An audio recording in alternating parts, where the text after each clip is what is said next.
Halo guys, di video kali ini gue mau ngebahas bagaimana kasus pembunuhan yang hampir 3 dekade baru bisa terpecahkan. Dan bagaimana sebatang rokok mampu menjadi saksi terpenting dari terpecahkannya kasus ini. So, stay tune, kita kulik semua hanya di Buka Berkas 911.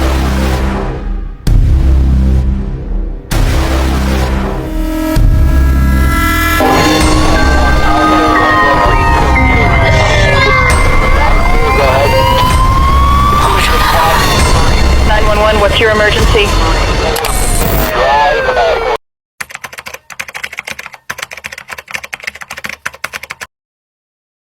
2 Oktober tahun 1984. Martin Cullen datang seperti biasa ke flat ibunya, Mary McLaughlin, di Glasgow Barat. Tapi hari itu berbeda. Begitu masuk, tubuhnya gemetar. Tak kuasa melihat apa yang terjadi di depan matanya.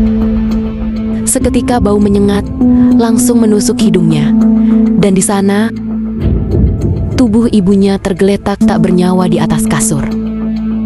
Gaunnya terbalik, gigi palsunya tergeletak di lantai. Tak ada tanda pembobolan. Tapi semua tampak salah. Mary McLaughlin, ibu parubaya itu, ditemukan meninggal mengenaskan.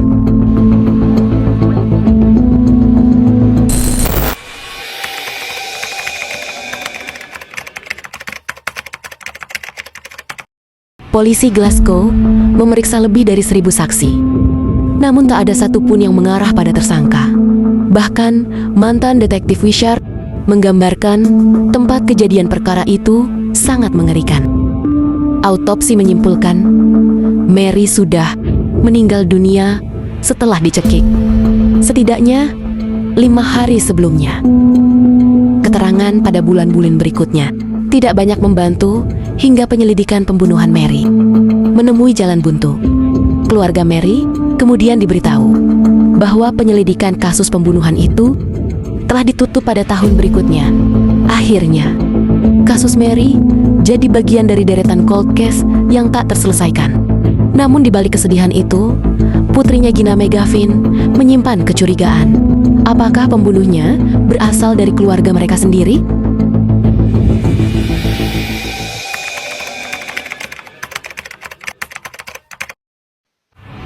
Gina, yang menulis buku tentang pembunuhan ibunya, mengatakan dia melaporkan kecurigaannya ke polisi. Ia menambahkan, saudara-saudara saya berpikiran sama seperti saya pada 1984, bahwa salah satu putranya sendiri terlibat pembunuhan atau mengetahui sesuatu yang lain. Tetapi kami tidak dapat membuktikan apapun. Sampel yang dikumpulkan pada 1984 meliputi helai rambut Mary, kuku, dan puntung rokok.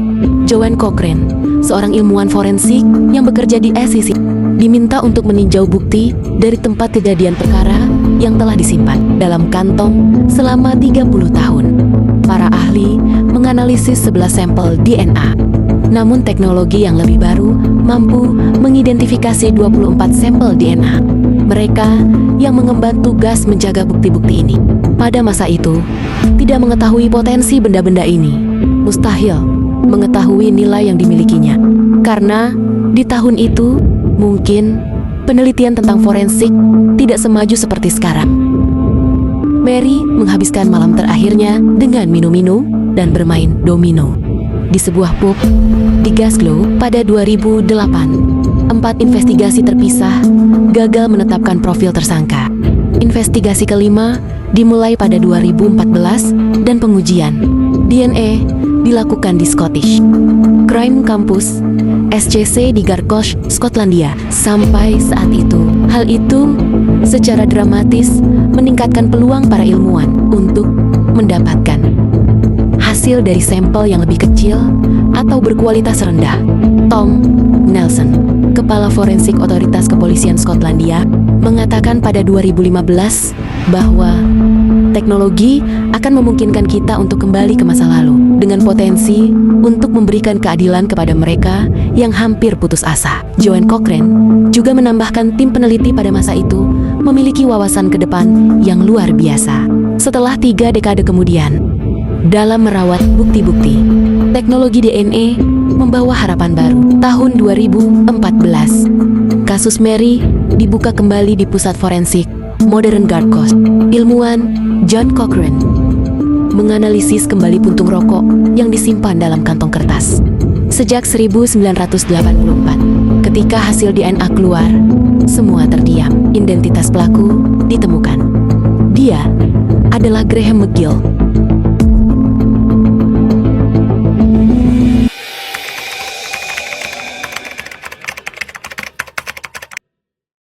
Tapi ada masalah besar. McGill sedang dipenjara saat Mary dibunuh. McGill yang divonis penjara karena pemerkosaan dan percobaan pemerkosaan. Catatan menunjukkan dia tidak dibebaskan sampai 5 Oktober tahun 1984, 9 hari setelah Mary dinyatakan meninggal dunia. Mantan Sersan Kenny McCaben ditugaskan untuk memecahkan misteri itu. Dan Joanne Cochrane diberitahu bahwa bukti forensik lebih lanjut diperlukan untuk membangun kasus yang meyakinkan.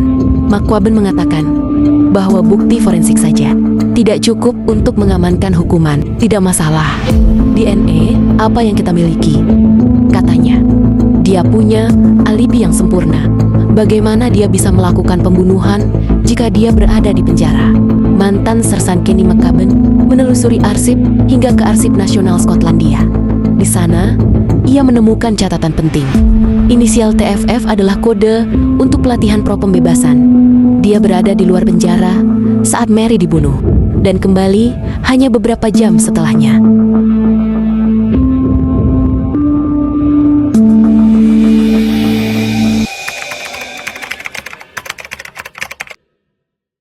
Pencarian itu menghasilkan bukti lain, jubah yang digunakan untuk mencekik Mary. Joanne Cochrane yakin bahwa kemungkinan besar orang yang mengencangkan simpul tersebut telah menyentuh bagian bahan yang tersembunyi di dalamnya. Di bawah cahaya lampu neon di laboratoriumnya, ia perlahan melepaskannya, sedikit demi sedikit, untuk memperlihatkan jaringan itu.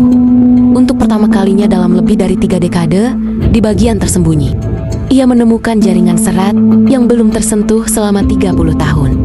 Dan DNA McGill menempel di sana. Dia sendiri yang mengikat simpul itu, ujar Cochrane. Dan jubah itulah senjata pembunuhan Mary. Jejak air mani McGill juga ditemukan pada gaun berwarna hijau yang dikenakan Mary. Selain itu, catatan sulit ditemukan karena penjara Edinburgh sedang dibangun kembali pada saat pembunuhan itu. Dan banyak dokumen telah hilang. Namun pencarian McCaben membawanya ke Arsip Nasional Skotlandia yang terletak di jantung kota Edinburgh, tempat ia menemukan buku harian sipir. Sebuah catatan mengubah segalanya. Di sebelah nomor penjara muncul nama G. McGill dan inisial TFF. Mantan sersan itu berkata, itu adalah pelatihan menjelang dibebaskan, yang berarti cuti akhir pekan di rumah. Tim investigasi menemukan bahwa McGill telah mengambil cuti akhir pekan selama 2 hari, ditambah 3 hari cuti pro pembebasan bersyarat, dan kembali ke penjara pada tanggal 27 September 1984. Dalam kata-kata mantan penyelidik Mark Henderson, itulah bongkahan informasi yang kami cari.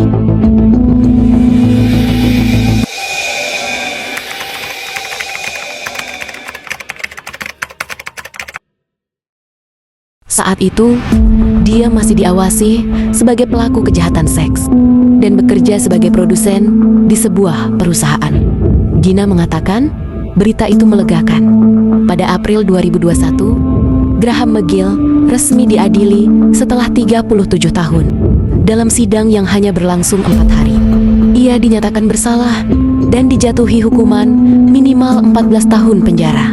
Hakim Lord Burns mengatakan kepada pengadilan tinggi di Glasgow bahwa McGill berusia 22 tahun ketika ia mencekik Mary, tetapi baru diadili saat berusia 59 tahun. Ia juga menambahkan, keluarganya harus menunggu selama ini untuk mengetahui siapa yang bertanggung jawab atas tindakan ini.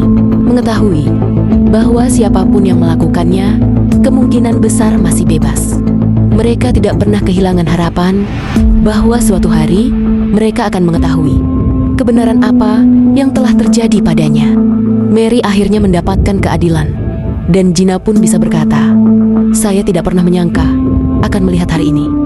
Kasus Mary McLaughlin menjadi bukti bahwa kebenaran bisa tertunda, tapi tidak hilang. Dari seutas jubah dan puntung rokok, keadilan akhirnya ditegakkan. Jangan lupa like, subscribe, dan nyalakan lonceng.